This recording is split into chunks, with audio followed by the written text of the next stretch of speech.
ನಮಸ್ಕಾರ. ನಾನು ಲಕ್ಷ್ಮೀ ಚಿಪ್ಪಾಡಿ, ವಿದ್ಯಾಪೋಷಕದ ವಿದ್ಯಾರ್ಥಿನಿ. ಸ್ನೇಹಿತರೆ, ನಾವು ಈ ದಿನ 7ನೇ ತರಗತಿಯ ವಿಜ್ಞಾನ ವಿಷಯದ ಭಾಗ 1ರ 4ನೇ ಅಧ್ಯಾಯ ಉಷ್ಣದ ಬಗ್ಗೆ ಚರ್ಚೆಯನ್ನು ಮಾಡೋಣ. ಹಾಗಾದರೆ ನಿಮ್ಮೆಲ್ಲರಿಗೂ ಗೊತ್ತು, ಸಾಮಾನ್ಯವಾಗಿ ಮನೆಯ ಹಿರಿಯರು ನಮ್ಗೆ ಚಳಿಗಾಲದಲ್ಲಿ ಉಣ್ಣೆ ಬಟ್ಟೆಯನ್ನು ಧರಿಸ್ಲಿಕ್ಕೆ ಹೇಳ್ತಾರೆ. ಬೇಸಿಗೆಗಾಲದಲ್ಲಿ ನಮ್ಗೆ ಹತ್ತಿಯಿಂದ ಆದಂತಹ ಬಟ್ಟೆ, ತೆಳುವಾದ ಬಟ್ಟೆಗಳನ್ನು ಧರಿಸ್ಲಿಕ್ಕೆ ಹೇಳ್ತಾರೆ. ಅದರಿಂದ ಆಗುವ ಉಪಯೋಗಗಳು ಏನು? ಮತ್ತು ಚಳಿಗಾಲದೊಳಗೆ ನಮ್ಗೆ ಮನೆಯೊಳಗೆ ಕುಂತ್ರೆ ಭಾಳ ಚಳಿ ಹತ್ತದ, ಸೂರ್ಯನ ಬಿಸಿಲಿಗೆ ಬಂದರೆ ಬೆಚ್ಚನೆ ಅನುಭವ ಆಗ್ತೈತಿ. ಆಮೇಲೆ ಬೇಸಿಗೆಗಾಲದೊಳಗೆ ಮನೆಯೊಳಗಿದ್ರೆ ಸೆಕೆ ಅನುಭವ ಆಗ್ತೈತಿ. ಏನಿವೆಲ್ಲ? ಆಮೇಲೆ ಅಮ್ಮ ಒಲೆ ಮೇಲೆ ಇಟ್ಟಿರ್ತಕ್ಕಂತಹ ಪಾತ್ರೆ ಮೇಲೆ ಇಟ್ಟಿರ್ತಕ್ಕಂತಹ ಚಮಚನ ಮುಟ್ಟಬೇಕಾದ್ರೆ ಅದು ಸುಡ್ತೈತಿ ಅಂತ ಹೇಳ್ತಾರೆ. ಮತ್ತು ಮಂಜುಗಡ್ಡೆ ಕೈ ಮೇಲೆ ಹಾಕೊಂಡಾಗ ನಮಗೆ ತಂಪಿನ ಅನುಭವ ಆಗ್ತೈತಿ. ಇವೆಲ್ಲ ಏನು? ಆಮೇಲೆ ನಾವು ಅನೇಕ ವಸ್ತುಗಳನ್ನು ಬೆಳೆಸ್ಕೊಂಡಿರ್ತೇವೆ ಮನ್ಯಾಗ. ಅದರೊಳಗೆ ಸ್ವಲ್ಪ ಬಿಸಿಯಾಗಿರ್ತವೆ, ಸ್ವಲ್ಪ ತಂಪಿನ ಅನುಭವನ ನಮ್ಗೆ ನೀಡ್ತವೆ. ಹಾಗಾದ್ರೆ ಕೋಷ್ಟಕ 4.1ರಲ್ಲಿ ಒಂದು ಸ್ವಲ್ಪ ವಸ್ತುಗಳನ್ನು ಕೊಟ್ಟಾರ. ಅದ್ರೊಳಗೆ ಯಾವ ತಂಪಿರ್ತವೆ, ಯಾವ ಬಿಸಿ ಇರ್ತವೆ ಅಂತ ನಾವೀಗ ವಿಂಗಡಣೆ ಮಾಡೋದು.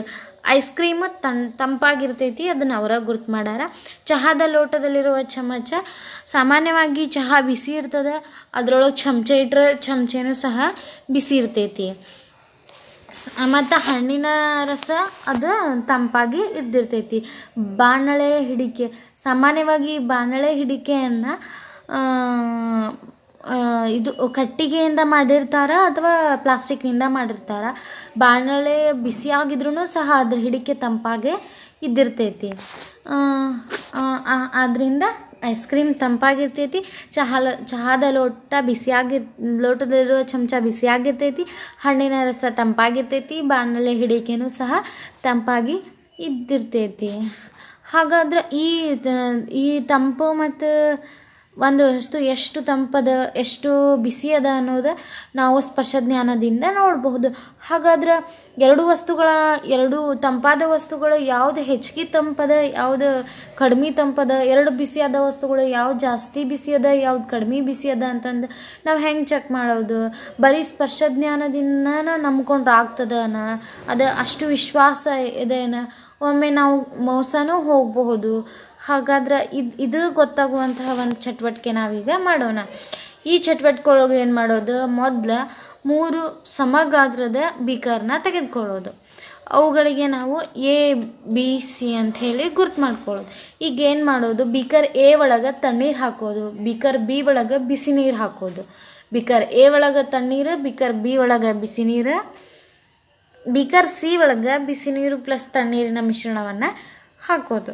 ಏನು ಮಾಡೋದು? ನಮ್ಮ ಎಡಗೈಯನ್ನು ಬೀಕರ್ A ಅಂದ್ರೆ ತಣ್ಣೀರೊಳಗೆ, ನಮ್ಮ ಬಲಗೈಯನ್ನು ಬೀಕರ್ B ಅಂದ್ರೆ ಬಿಸಿ ನೀರೊಳಗೆ ಅದು ಸ್ವಲ್ಪ ಸಮಯ ಆದ ನಂತರ, 2-3 ನಿಮಿಷ ಆದ ನಂತರ ಈ ತಣ್ಣೀರು ಮತ್ತು ಮಿಶ್ರಣ ಇರ್ತಕ್ಕಂಥ ಬೀಕರ್ C ಒಳಗೆ ನಮ್ಮ ಎರಡೂ ಕೈಯನ್ನು ಅದ್ದೋದು.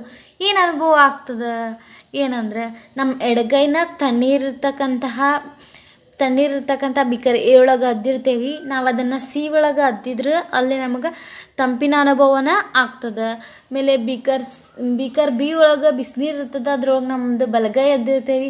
ಅದನ್ನು C ಒಳಗೆ ಅದ್ದಿದ್ರು ನಮಗೆ ಬಿಸಿಯಾದ ಅನುಭವನ ಆಗ್ತದೆ. ಆದ್ದರಿಂದ ಇದ್ರೊಳಗೆ ನಮಗೆ ಬೀಕರ್ C ಯಲ್ಲಿರ್ತಕ್ಕಂಥ ನೀರಿನ ತಾಪವನ್ನು ಸರಿಯಾಗಿ ಸ್ಪರ್ಶ ಜ್ಞಾನದಿಂದ ತಿಳ್ಕೊಳ್ಳಿಕ್ಕೆ ಆಗಲಿಲ್ಲ.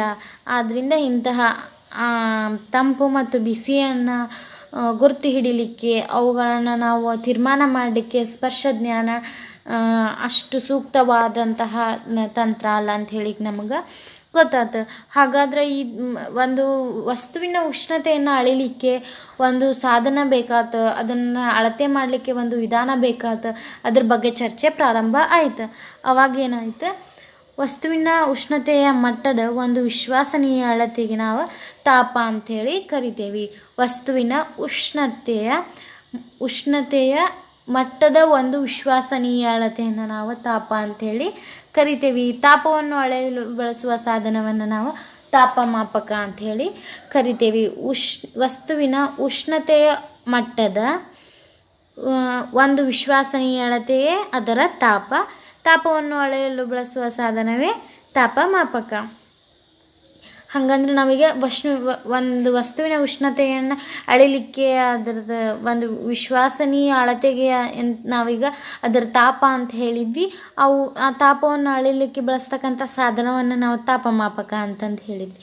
ಹಾಗಾದರೆ ಈ ತಾಪಮಾಪಕದ ಸಹಾಯದಿಂದ ಯಾವ ರೀತಿ ತಾಪ ಅಳಿತೀವಿ ಅಂಥೇಳಿ ಈಗ ನೋಡೋಣ.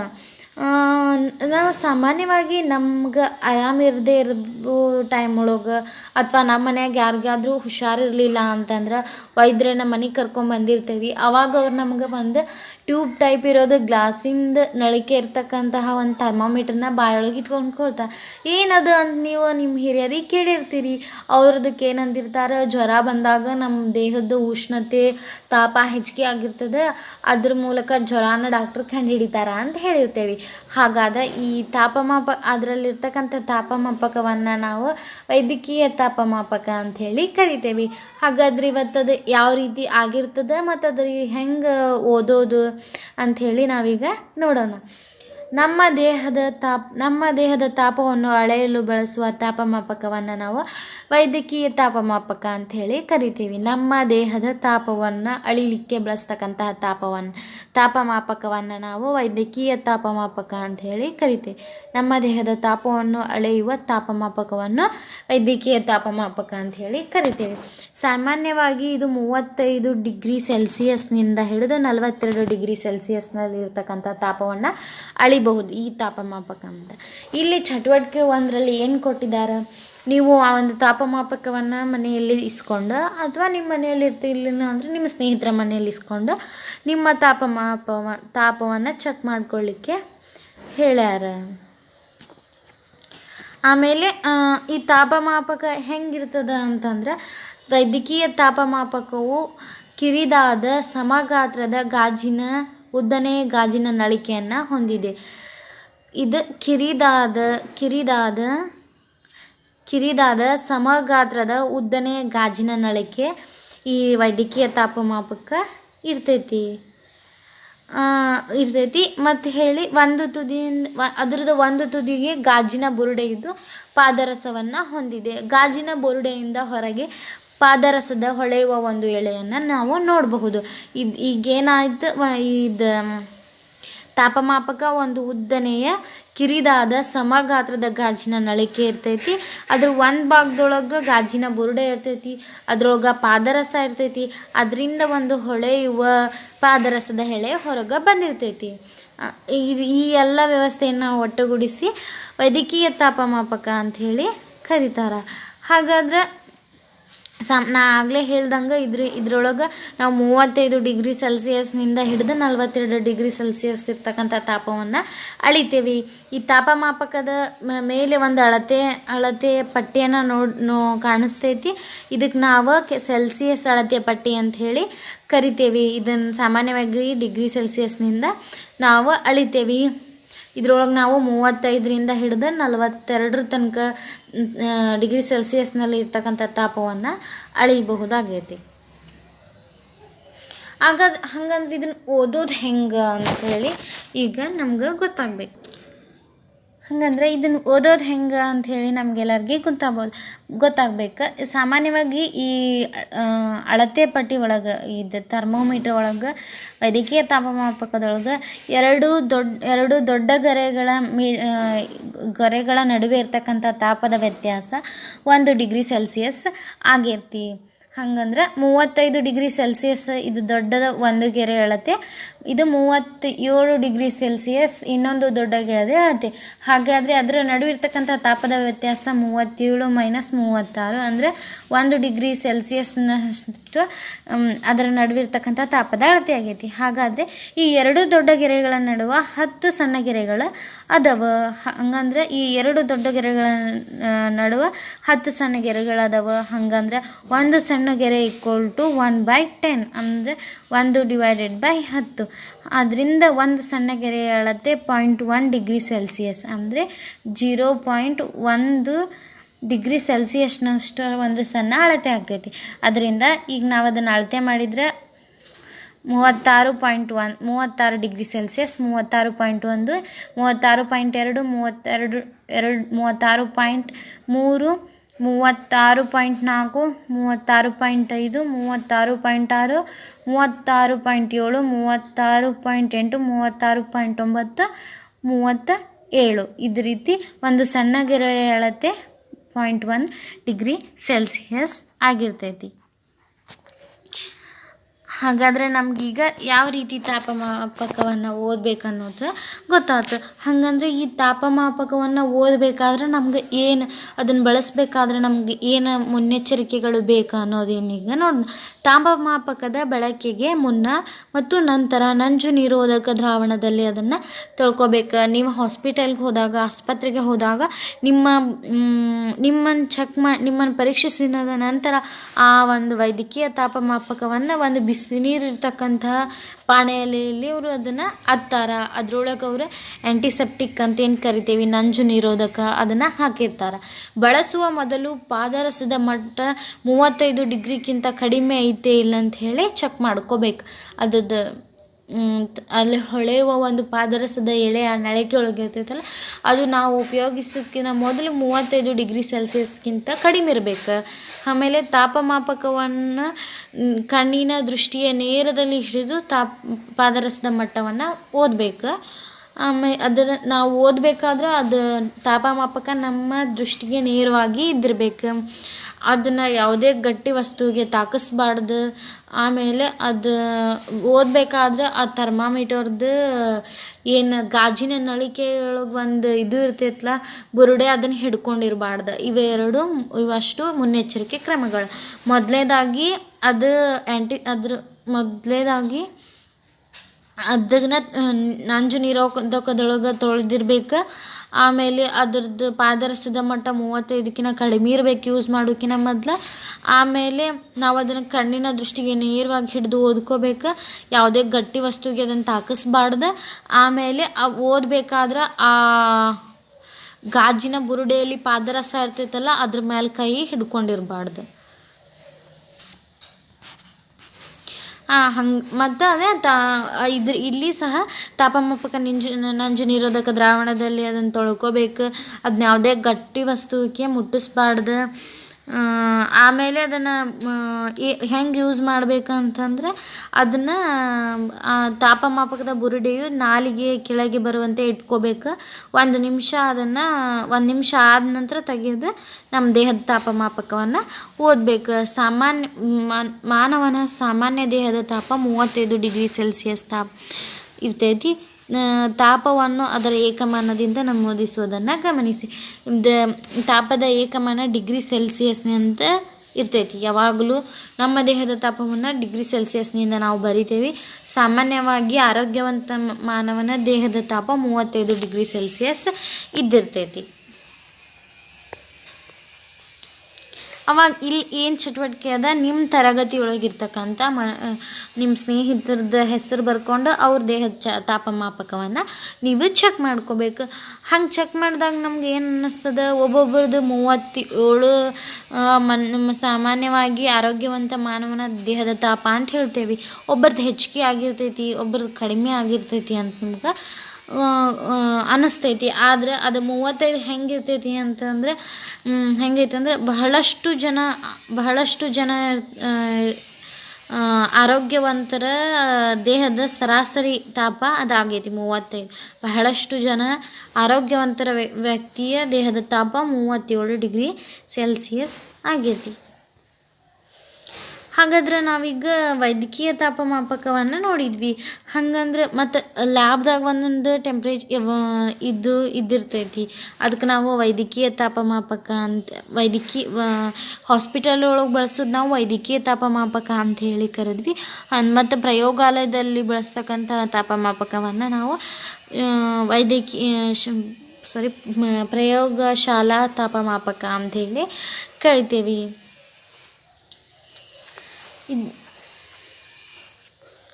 ಇದ್ರದೊಳಗೆ ಸಾಮಾನ್ಯವಾಗಿ ವೈದ್ಯಕೀಯ ತಾಪಮಾಪಕದೊಳಗೆ 35 ಡಿಗ್ರಿ ಸೆಲ್ಸಿಯಸ್ನಿಂದ ಹಿಡಿದು 42 ಡಿಗ್ರಿ ಸೆಲ್ಸಿಯಸ್ನೊಳಗೆ ಅಳತೆ ಇರ್ತಿತ್ತು. ಆದರೆ ಈ ಪ್ರಯೋಗಶಾಲಾ ತಾಪಮಾಪಕದೊಳಗೆ -10ರಿಂದ ಹಿಡಿದು +110 ಡಿಗ್ರಿ ಸೆಲ್ಸಿಯಸ್ವರೆಗೆ ತಾಪವನ್ನು ಅಳೆಯುವಂಥ ಸಾಮರ್ಥ್ಯ ಈ ಪ್ರಯೋಗಶಾಲಾ ತಾಪಮಾಪಕ ಇರ್ತೈತಿ.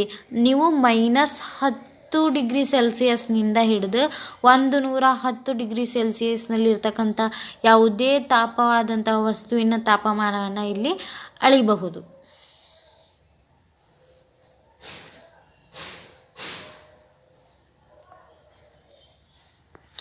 ಆಮೇಲೆ ಇಲ್ಲಿ ಏನಂತ ಹೇಳಿದ್ರೆ ಒಂದು ಚಟುವಟಿಕೆ ಒಳಗೆ ಏನಂತೈತಿ, ಒಂದು ಬೀಕರ್ ತೊಗೊಳ್ಳೋದು, ಅದಕ್ಕೆ ಸ್ವಲ್ಪ ನೀರು ಹಾಕ್ಕೊಳ್ಳೋದು. ಆಮೇಲೆ ಏನು ಮಾಡಿದೆ, ಇದು ಒಂದು ಥರ್ಮಾಮೀಟ್ರ್ ತೊಗೊಂಡು ಅದ್ರದ್ದು ಬುರಡೆ ಕೆಳಗೆ ಒಂದು ಪಾದರಸ ಇರ್ತೈತಲ್ಲ, ಆ ಬುರಡೆ ಕೆಳಗಿರುವಂಗೆ ಆಮೇಲೆ ಎಲ್ಲಿ ಪಕ್ಕಕ್ಕೆ ತಾಕಿಸ್ತೆ, ಆಮೇಲೆ ನೆಲಕ್ಕೆ ತಾಕಿಸ್ತೆ ಅದನ್ನು ಲಂಬವಾಗಿ ಹಿಡ್ಕೋಬೇಕು. ಅವಾಗ ಏನಾಗ್ತೈತಿ, ನಿಮ್ಮ ಪಾದರಸದ ಆ ಹೊಳೆಯುವ ಎಳೆ ಚಲನೆ ಸ್ಟಾರ್ಟ್ ಆಗ್ತೈತಿ. ಅದು ಸಮಸ್ಥಿತಿಗೆ ಆಗೋ ತನಕನೂ ಅದು ಚಲಿಸೋದನ್ನು ನಿಲ್ಲಿಸೋ ತನಕನೂ ನಾವು ಅಲ್ಲಿ ಟೆಂಪ್ರೇಚರ್ ಹಾಗೆ ಇರಬೇಕು. ಆವಾಗ ಆಮೇಲೆ ಆ ಅಳತೆ ಎಲ್ಲಿಗೆ ಬಂದು ಆ ಪಾದರಸದ ಅಳತೆ ನಿಂತಿರ್ತೈತಲ್ಲ ಅಲ್ಲಿದು ನಾವು ತಾಪಮಾಪಕದ ಅಳತೆಯನ್ನು ಬರ್ಕೋಬೇಕು, ಗುರ್ತಿಸ್ಕೋಬೇಕು. ಆಮೇಲೆ ಅದ್ರದ್ದು ನೀರಿನಿಂದ ಅದನ್ನು ತೆಗಿಬೇಕು. ಈಗೇನದ ಒಂದು ಬೀಕರ್ ತೊಗೊಳ್ದು ಅದಕ್ಕೆ ಸ್ವಲ್ಪ ನೀರು ಹಾಕ್ಕೊಳ್ಳೋದು, ಅದ್ರೊಳಗೆ ನಮ್ಮದು ತಾಪಮಾಪಕವನ್ನು ನೆಲಕ್ಕೆ ಮೇಲೆ ಪಕ್ಕಕ್ಕೆ ತಾಕಿಸ್ದೆ ಲಂಬವಾಗಿ ಹಿಡ್ಕೋಬೇಕು. ನೀರೊಳಗೆ ನೀವು ತಾಪಮಾಪಕವನ್ನು ಇರಿಸಿದ ತಕ್ಷಣ ಪಾದರಸದ ಹೊಳೆಯುವ ಎಳೆ ಮೇಲಕ್ಕೆ ಹೋಗ್ತಾ ಇರ್ತೈತಿ. ಅದು ಸಮಸ್ಥಿತಿಗೆ ಬರೋ ತನಕ ಅದು ಕೆಳಗೂ ಹೋಗದೆ ಮೇಲೂ ಹೋಗದೆ ಒಂದು ಸಮಸ್ಥಿತಿಗೆ ಬರೋ ತನಕನೂ ನಾವು ಕಾಯ್ದು ಆಮೇಲೆ ಸಮಸ್ಥಿತಿಗೆ ಬಂದ ತಕ್ಷಣ ಅದರ ಥರ್ಮಾಮೀಟರ್ ಅಂದರೆ ನಾವು ತಾಪಮಾಪಕವನ್ನು ಓದ್ಕೋಬೇಕು, ಎಷ್ಟು ಡಿಗ್ರಿ ಸೆಲ್ಸಿಯಸ್ಗೆ ಆ ಪಾದರಸದ ಎಳೆ ನಿಂತೈತಿ ಅಂಥೇಳಿ ಅದನ್ನು ನಾವು ಗುರುತಿಸ್ಕೋಬೇಕು. ಆಮೇಲೆ ಆ ಕ್ಷಣದಲ್ಲಿ ಅದು ಆ ನೀರಿನ ತಾಪ ಆಗಿರ್ತೈತಿ. ಸಮಸ್ಥಿತಿಗೆ ಬಂದಾಗ ನಾವೇನು ಅದನ್ನು ತಾಪಮಾಪಕವನ್ನು ಓದ್ತೇವಲ್ಲ ಆ ತಾಪ ಅದು ಆ ನೀರಿನ ತಾಪ ಆಗಿರ್ತೈತಿ.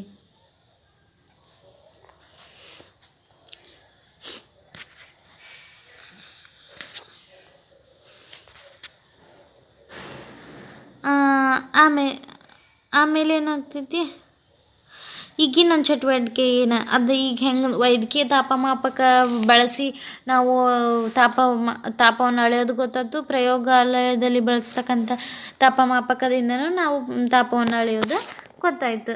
ಇಲ್ಲಿ ಒಂದು ಚಟುವಟಿಕೆ ಏನದ ಅಂತಂದ್ರೆ, ಒಂದು ಬೀಕರ್ ತೊಗೊಳ್ಳೋದು ಅಥವಾ ಒಂದು ಗ್ಲಾಸ್ ತೊಗೊಳ್ಳೋದು, ಅದಕ್ಕೆ ಸ್ವಲ್ಪ ಬಿಸಿನೀರು ಹಾಕ್ಕೊಳ್ಳೋದು.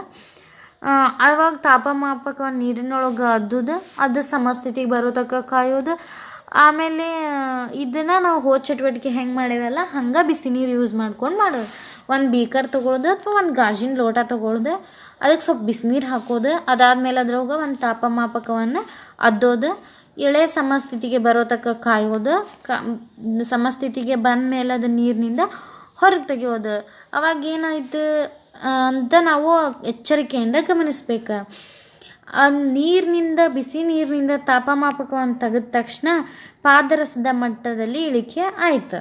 ಹಾಗಂದ್ರೆ ತಾಪಮಾಪಕ ನೀರಿನಲ್ಲಿರುವಾಗ ತಾಪ ಅಳೆಯಬೇಕು ಎಂಬುದು ಇದರ ಅರ್ಥ. ಈಗ ಏನು ಆಗ್ತೈತಿ ಅಂತಂದ್ರೆ ಹೇಳಿ, ನೀವು ಯಾವಾಗ ನೀರಿನೊಳಗೆ ತಾಪಮಾಪಕವನ್ನು ಇಟ್ಟಿರ್ತೀರಲ್ಲ ಅವಾಗನೇ ನಾವು ಅದರದ್ದು ತಾಪವನ್ನು ಅಳಿಬೇಕು. ನೀವು ಅದನ್ನು ನೀರು ಬಿಟ್ಟು ಹೊರಗೆ ತೆಗೆದ್ರಿ ಅಂತಂದ್ರೆ ಪಾದರಸದ ಮಟ್ಟ ಇಳಿದು ಹೋಗಿಬಿಡ್ತೈತಿ. ಆದ್ದರಿಂದ ಅತಿ ಮುಖ್ಯವಾದ ವಿಷಯ ಏನು ಅಂತಂದು ಹೇಳಿದರೆ, ನಾವು ಯಾವಾಗಲೂ ತಾಪಮಾಪಕವನ್ನು ನೀರಿನಲ್ಲಿರುವಾಗಲೂ ತಾಪವನ್ನು ಅಳಿಬೇಕು. ಅಂದರೆ ತಾಪಮಾಪಕ ನೀರಿನಲ್ಲಿರುವಾಗಲೇ ತಾಪವನ್ನು ಅಳೆಯಬೇಕೆಂಬುದು ಇದರ ಅರ್ಥ. ಹಂಗಂದ್ರೆ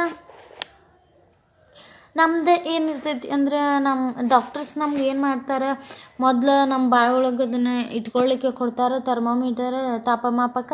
ಅದನ್ನು ಹೊರಗೆ ತೆಗೆದು ರೀಡಿಂಗ್ ಓದ್ತಾರಲ್ಲ, ಹಾಗಂದ್ರೆ ನಾವು ಇದು ಪ್ರಯೋಗಾಲಯದಲ್ಲಿ ಬಳಸ್ತಕ್ಕಂತಹ ತಾಪಮಾಪವನ್ನು ನೀರಿನಿಂದ ಹೊರಗೆ ತೆಗೆದ್ರೆ ಪಾದರಸದ ಮಟ್ಟ ಇಳಿದು ಬಿಡುತ್ತೆ.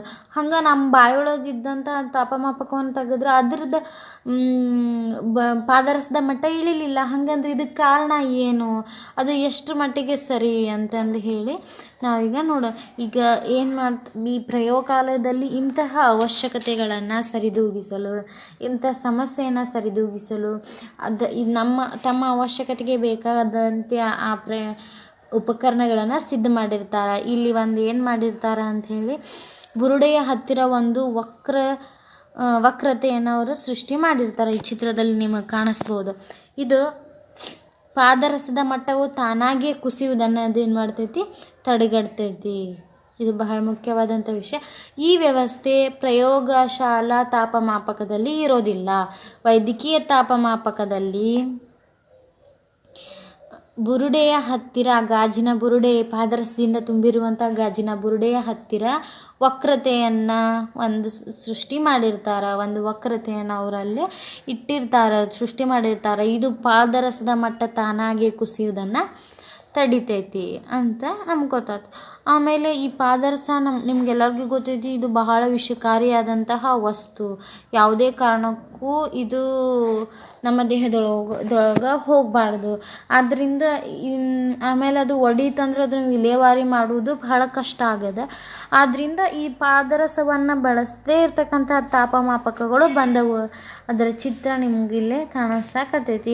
ಇದ್ರೊಳಗೆ ಯಾವುದೇ ಪಾದರಸ ಇರೋದಿಲ್ಲ. ಇಂಥದ್ದು ಬರೀ ಎಲೆಕ್ಟ್ರಾನಿಕ್ ವಸ್ತು ಅಂತ ಹೇಳಿದನ್ನು ಕರಿತೀವಿ. ಇದಕ್ಕೆ ನಾವು ಡಿಜಿಟಲ್ ಥರ್ಮೋಮೀಟರ್ ಅಂಥೇಳಿ, ಡಿಜಿಟಲ್ ತಾಪಮಾಪಕ ಅಂಥೇಳಿ ಕರಿತೀವಿ. ಹಾಗಾದರೆ ಈ ದಿನ ನಾವು ಉಷ್ಣ ಅಂದ್ರೇನು, ತಾಪ ಅಂದ್ರೇನು, ತಾಪಮಾಪಕ ಅಂದ್ರೇನು, ಪ್ರಯೋಗಶಾಲಾ ತಾಪಮಾಪಕದ ಬಗ್ಗೆ ತಿಳಿದ್ವಿ, ವೈದ್ಯಕೀಯ ತಾಪಮಾಪಕದ ಬಗ್ಗೆ ತಿಳಿದ್ವಿ. ಅವುಗಳನ್ನು ಓದೋದು ಹೆಂಗೆ, ಆಮೇಲೆ ವೈದ್ಯಕೀಯ ತಾಪಮಾಪಕಕ್ಕೂ ಪ್ರಯೋಗಶಾಲೆ ಬಳಸುವ ತಾಪಮಾಪಕಕ್ಕೂ ಇರುವ ವ್ಯತ್ಯಾಸಗಳು ಏನಂತ ನಾವೀಗ ನೋಡಿದ್ವಿ. ಮುಂಬರುವ ವಿಡಿಯೋದಲ್ಲಿ ನಾವು ಉಷ್ಣದ ವರ್ಗಾವಣೆಯನ್ನು ಚರ್ಚಿಸೋಣ. ಧನ್ಯವಾದಗಳು.